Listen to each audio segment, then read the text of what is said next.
நெருங்கிய அமெரிக்க போர்க்கப்பல் எந்த நேரத்திலும் தாக்க தயாராக இருக்கும் ட்ரம்ப். தங்கத்திற்கான வரிவிலக்கு சலுகையை முடிவுக்கு கொண்டு வந்த சீனா. உலக தங்க விலை நிலவரத்தில் தாக்கம். அமெரிக்காவுடனான போர் பதற்றத்தில் புட்டினை நாடும் வெனிசுலா தீவிரமடையும் மோதல் நிலை. இந்தியாவில் மீண்டும் நேர்ந்த சோகம். கூட்ட நெரிசலில் 10 பேர் உயிரிழப்பு.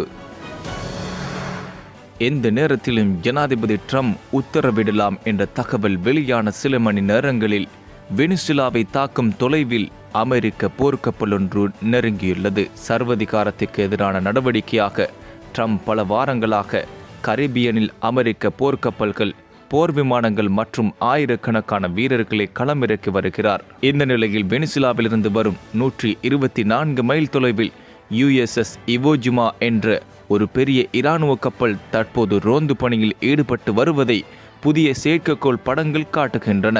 அது ஜனாதிபதி நிக்கோலஸ் மதுரோவை மிக மோசமாக அமைதியற்றதாக்கும் என்று நம்பப்படுகிறது. குறித்த கப்பலில் 1600 சிறப்பு படை வீரர்கள் தயார் நிலையில் உள்ளனர். சுமார் 12 மைல் எல்லைக்கு மேலும் 2 போர்க்கப்பல்களை அமெரிக்கா நிறுத்தியுள்ளது. மேலும் உத்தரவு வழங்கப்பட்ட 5 மணி நேரத்திற்குள் வெனிசுலா கடற்கரையை எட்டும் வகையில் இவோஜிமா கப்பல் நிறுத்தப்பட்டுள்ளது. வெனிசுலா சுற்றி வளைக்கப்பட்டுள்ளதாக குறிப்பிட்ட மதுரோ நிர்வாகம் இது ஆக்கிரமிப்பு நடவடிக்கை என்றும் விமர்சித்துள்ளது. இதனிடையே மிக விரைவில் USS ஆர்ஃபோர்ட் போர்க்கப்பல்களும் வெனிசுலா பகுதிக்கு அனுப்பப்படும் என்ற தகவலும் வெளியாகியுள்ளது. இது தீவிர நோக்கத்தின் ஒரு பகுதியாகவும் குறிப்பிடப்படுகின்றன. ஃபோர்டு போர்க்கப்பலானது 90 போர் விமானங்களை தாங்கும் என்பதுடன் 5000 வீரர்களும் பயணிக்க முடியும். ஃபோர்டு கப்பலும் வந்து சேரும் என்றால் அமெரிக்காவின் மொத்த கடற்படையில் 14% கரீபியனில் நிறுத்தப்படுகிறது என்று நிபுணர்கள் சுட்டிக்காட்டுகின்றனர். இதனாலேயே எந்த நேரத்திலும் தாக்குதல் உத்தரவை ஜனாதிபதி ட்ரம்ப் வழங்கலாம் என்ற தகவல் கசிந்துள்ளது. சீன அரசு தங்க விற்பனையில் வழங்கப்பட்ட வரிவிலக்கு சலுகையை முடிவுக்கு கொண்டு வந்துள்ளது. 2025 நவம்பர் 1 சாங்காய் தங்க பரிவர்த்தனை மையத்தில் வாங்கப்படும் தங்கத்தை நேரடியாகவோ அல்லது செயல்படுத்திய பிறகோ விற்பனை செய்யும் போது விற்பனையாளர்கள் மதிப்பிடக்கூடிய வரியை தங்களால் குறைக்க முடியாது என சீன நிதியமைச்சகம் தெரிவித்துள்ளது. இந்த மாற்றம் உலகின் முக்கிய தங்க சந்தைகளில் ஒன்றான சீனாவின் தங்க விற்பனை சந்தைக்கு பின்னடைவை ஏற்படுத்தும் என எதிர்பார்க்கப்படுகிறது. இதன் மூலம் அரசு வருவாயை அதிகரிக்க முயலுகிறது. காரணம், சீனாவின் சொத்து சந்தை மந்தநிலை மற்றும் பொருளாதார வளர்ச்சி குறைவு ஆகியவை அரசின் நிதிநிலையை பாதித்துள்ளன. இந்த புதிய விதிமுறைகள் சீன நுகர்வோருக்கு தங்கம் வாங்கும் செலவுகளை அதிகரிக்கும். சமீபத்தில் உலகளாவிய சிறிய முதலீட்டாளர்கள் தங்கத்தில் அதிக அளவில் முதலீடு செய்ததால் தங்கத்தின் விலை புதிய உச்சத்திற்கு உயர்ந்தது. ஆனால் அந்த வரிவிலக்கு நீக்கம் தங்க சந்தையில் சரிவை ஏற்படுத்தும் வாய்ப்பு உள்ளது. இந்த நடவடிக்கை சீனாவின் தங்க சந்தையில் அரசின் கட்டுப்பாட்டை வலுப்படுத்தும் ஒரு முயற்சி என பார்க்கப்படுகிறது.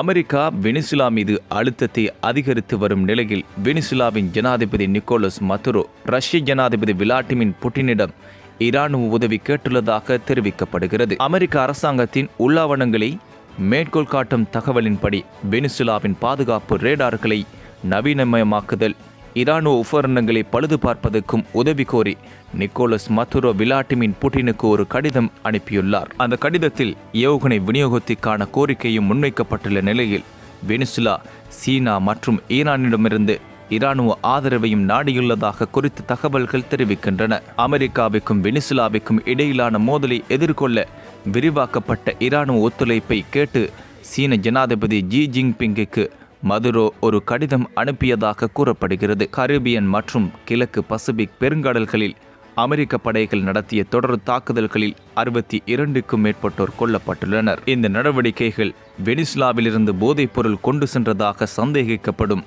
15க்கும் மேற்பட்ட கப்பல்களை அழித்துள்ளதாக கூறப்படுகிறது. ஆனால் குற்றச்சாட்டுகளை உறுதிப்படுத்தும் எந்த பொது ஆதாரமும் சமர்ப்பிக்கப்படவில்லை என சர்வதேச ஊடகங்கள் தெரிவிக்கின்றன. இந்த நிலையில் ட்ரெண்டி, அரக்குவா போன்ற வெனிசுலா குற்ற கும்பல்களை குறிவைத்து நடத்தப்படும் பரந்த போதைப்பொருள் எதிர்ப்பு நடவடிக்கையின் ஒரு பகுதியாக விவரிக்கப்பட்டுள்ள இந்த நடவடிக்கை சட்டவிரோதமானது என ஐக்கிய நாடுகள் சபை கடுமையாக கண்டித்துள்ளது. ஐநா மனித உரிமைகள் தலைவர் இந்த கொலைகளை உடனடியாக நிறுத்த வேண்டும் என்றும் அவற்றை ஏற்றுக்கொள்ள முடியாது என்றும் குறிப்பிட்டுள்ளார். இந்தியாவில் ஆந்திர பிரதேசத்தில் ஸ்ரீகுளம் மாவட்ட கோவிலில் ஏற்பட்ட கூட்ட நெரிசலில் சிக்கி 10 பக்தர்கள் உயிரிழந்துள்ளனர்.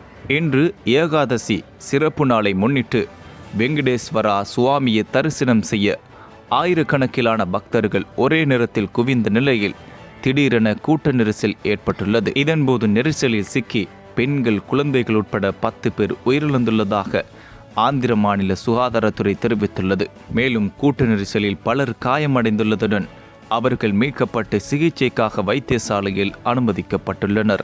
மேலும் உயிரிழந்தவர்களின் குடும்பத்தினருக்கு பிரதமர் நிவாரண நிதியிலிருந்து தலா 2 லட்சம் ரூபாயும், காயமடைந்தவர்கள் குடும்பத்தினருக்கு தலா 50,000 வழங்கப்படும் என்று அறிவித்துள்ளார்.